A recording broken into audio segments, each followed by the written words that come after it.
magical state, just a simple knowingness without adding stuff onto that knowingness, without having to defend a particular point of view or a particular situation, and a complete openness to the world. And where there's no protection or resistance, there's the potential for a natural responsiveness to whatever arises. So it's not like a nihilistic state, because sometimes you can hear something like, then there's no you there. It can sound like it's a nihilistic state, but it's not a nihilistic state. It's more a liberation from having to be something in particular, having to be a separate point in relationship to things out there. So that there's less and less a sense of duality, a sense of separation, and a greater and greater intimacy with what is, what is in experience. So earlier, Bahiya had been sitting on the beach. He'd been sitting on the beach, and there was a definitely strong sense of awareness. So maybe one might describe it as a witnessing awareness. So his strong sense of being with his experience. And then the thought arose in his awareness whether he'd got it. And in a way, it's that line, his awareness. And what the Buddha did was, with the teaching, he sort of knocked that identification away. He knocked that I-ness or hisness away, which opened Bahiya to just this, to the natural state of awareness, a natural state of both receptivity and responsiveness. In a sense, receptivity and responsiveness without effort. So the Buddha still has time to collect his arms around, so he still carries on collecting his food. Bahiya walks round the corner, a little bit away from the Buddha. A cow with her calf comes the other way, knocks down Bahiya and kills him. So, it's a bit sad. So, thankfully, he got the truth really quickly. but in a sense, in one sense, it didn't, this is a hard one to gather, it didn't matter in the same way as it would if he hadn't got it, And I sometimes wonder if it was a later addition. This is just me making this up because I don't like sad endings.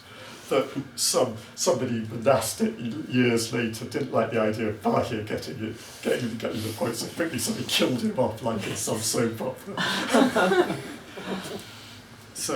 But anyway. So the Buddha finds out that Bahiya has died, and he tells the monks who were with him to gather up Bahiya's body and build a stupa for him and put him in there. And then the Buddha sang a song of appreciation of what Bahiya had found.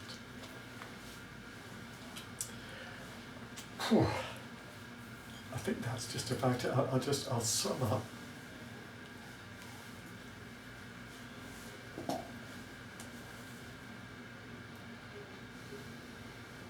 I think until you have really, really, really completely got it, then effort is so important.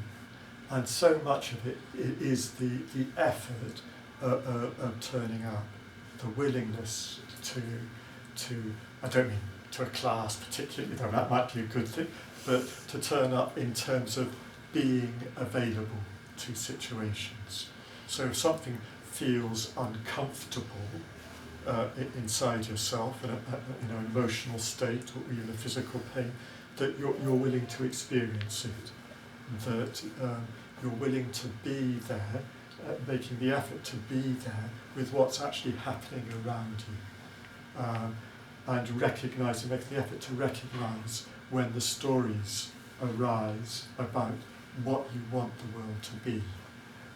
When you recognise those stories are clashing with the reality that you're in relationship to, and that you keep turning up to, making the effort to turn up, to be there, to be aware of here and now, to be aware of the sounds, to be aware of the tastes and the textures of life, as well as the thoughts, and keep turning up to other people in the sense of recognising their suffering, recognising their happiness, and recognising all the ordinary things in their life. I'll be going to this a bit more when we come to the Brahmaviharas, which are practices very much about turning up and to be willing to be available to other people's experience in terms of their suffering and their joy. So the effort, there is great effort, because our habit is to fall back into habitual ways of relating to the world. So it does need effort to turn up with that.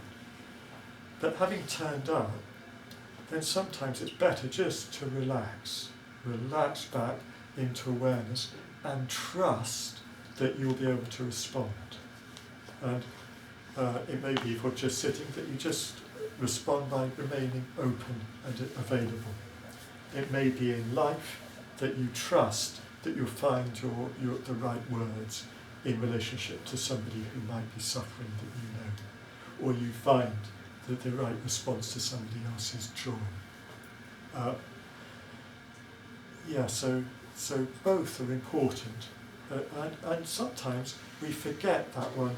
We go on making the effort when it's best just to relax.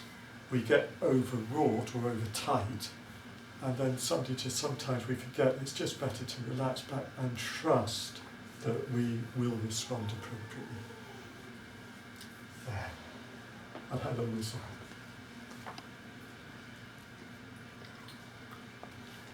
42 minutes. That's nearly a record.